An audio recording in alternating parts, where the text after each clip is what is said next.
அடங்காத காளியாட்டத்தில் செல்வா திங்களே கங்கை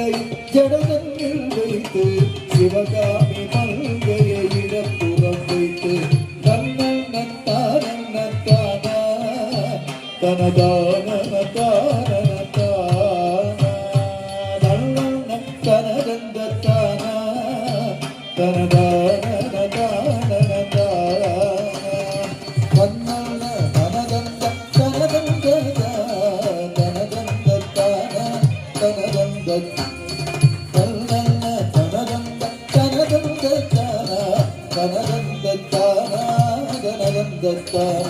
நந்தியில் மேலேறி நடமாடி திரிவார் நஞ்சினை கூசாமல் அள்ளி குடிப்பார் நந்தியில் மேலேறி நடமாடி திரிவார் நஞ்சினை கூசாமல்